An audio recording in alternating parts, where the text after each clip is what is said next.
Then हमारे पास है current assets. सबसे पहले हमने पढ़े थे नॉन करंट एसेट्स, उसमें पढ़ा था फिक्स्ड एसेट्स, देन पढ़े थे फिक्स्ड एसेट्स के टाइप। अब हम पढ़ रहे हैं current assets.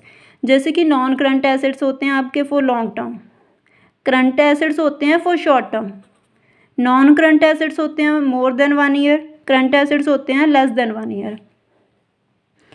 Current assets are those assets which are held by an entity or enterprises with the purpose of converting them into cash within a short period of time।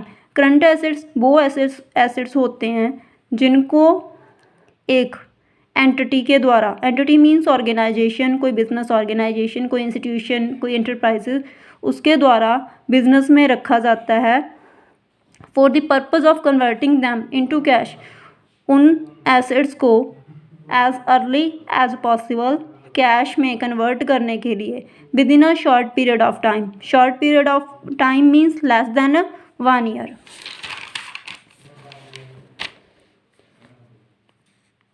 जैसे कि आपके example हैं current assets के, stock है, bill receivable है, cash in hand है, cash at bank है, debtor etcetera. ये सभी वर्ड्स आपके लिए न्यू हैं, तो इनका 1 बाय 1 सभी का आपको मैं मीनिंग बताऊंगी कि स्टॉक क्या होता है, बिल रिसीवेबल क्या होते हैं, कैश इन हैंड क्या है, डेटर क्या है। स्टॉक पहले मैं आपको ऐसे ही बता दूं कि स्टॉक क्या होता है। एक बिजनेस में जिस भी तरह की कोई चीज़ पड़ी है उसको आप स्टॉक बोलते हैं। अगर एक बुक शॉप है, वहाँ पे बुक्स जो सारी पड़ी हैं वो स्टॉक है बिजनेस का।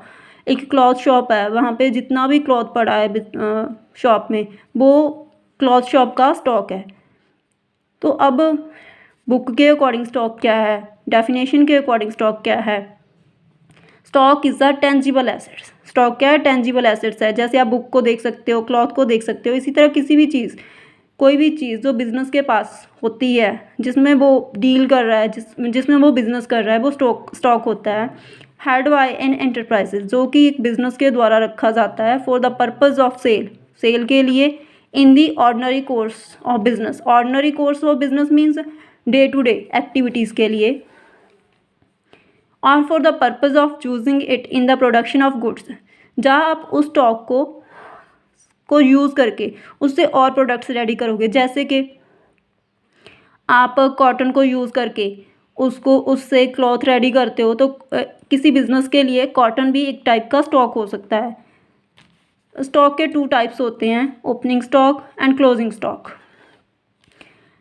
ओपनिंग स्टॉक क्या होता है, आपको बता दूं मैं कि आपका जो फाइनेंशियल ईयर है, जो अकाउंटिंग ईयर है, वो 1 अप्रैल से लेके 31 मार्च तक होता है।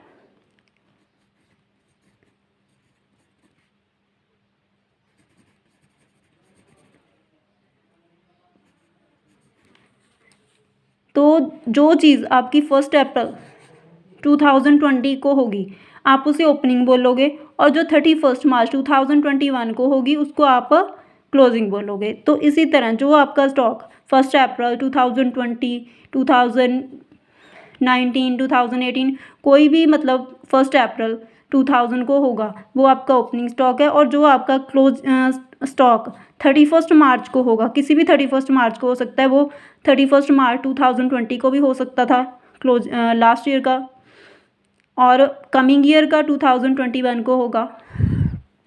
मीन्स जो स्टॉक आपके पास 31 मार्च को होगा उसे आप क्लोजिंग स्टॉक बोलोगे। देन है हमारे पास डेटर्स। डेटर्स आपको सिंपल बता दूं मैं कि आपके वो कस्टमर होते हैं जिनको आप क्रेडिट बेसिस, क्रेडिट मीन्स उधार,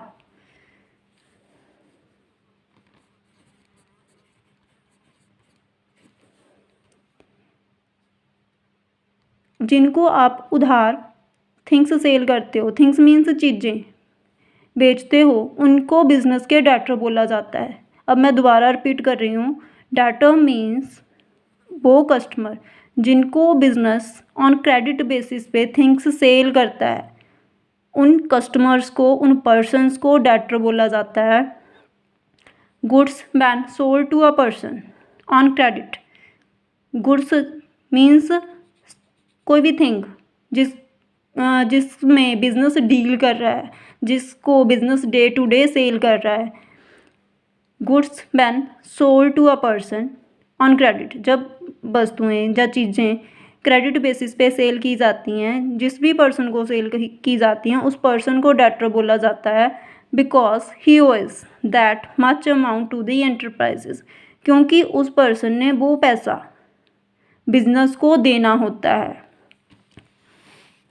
देन है हमारे पास बिल रिसीवेबल। देखो अभी हमने किया है डेटर। डेटर क्या, एक पर्सन है जो आपसे उधार क्रेडिट बेसिस पे थिंग्स परचेज करता है। जब आप बोल सकते हो कि जिसको आप क्रेडिट बेसिस पे थिंग्स सेल करते हो, तो अब आपने थिंग्स सेल कर दी, उसके लिए आपको कोई प्रूफ चाहिए, तो एज अ प्रूफ जो बिजनेस ऑर्गेनाइजेशंस हैं वो बिल्स राइट करती हैं, और वो वाले बिल जो एक ऑर्गेनाइजेशन ने रिसीव करने होते हैं, मींस जिन बिल्स का पैसा अभी ऑर्गेनाइजेशन ने अपने कस्टमर से लेना होता है, उन बिल्स को बिल रिसीवेबल बोला जाता है।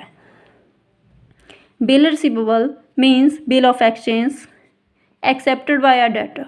मीन्स क्या करता है, जो ओनर होता है बिजनेस का, जब आप बोल सकते हो कि जो सेलर होता है वो गुड्स सेल करता है कस्टमर को, तो अगर गुड्स क्रेडिट बेसिस पे सेल हुई हैं तो उसके लिए सेलर एक बिल राइट करता है कि इतनी अमाउंट की गुड्स सेल हुई हैं, इतनी डेट को सेल हुई हैं, उन गुड्स की क्वालिटी क्या थी और किस पर्सन को सेल हुई हैं।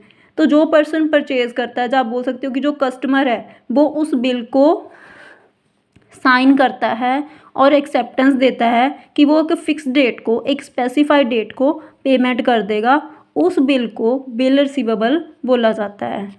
अब देन है हमारे पास cash in hand. Cash in hand होता है जो पैसा आपके पॉकेट में है, किसी भी पर्सन के पास उनके हैंड में है, उनकी पॉकेट में है, जो आपके पास रेडीली अवेलेबल कैश है, उसको आप कैश इन हैंड बोलते हो।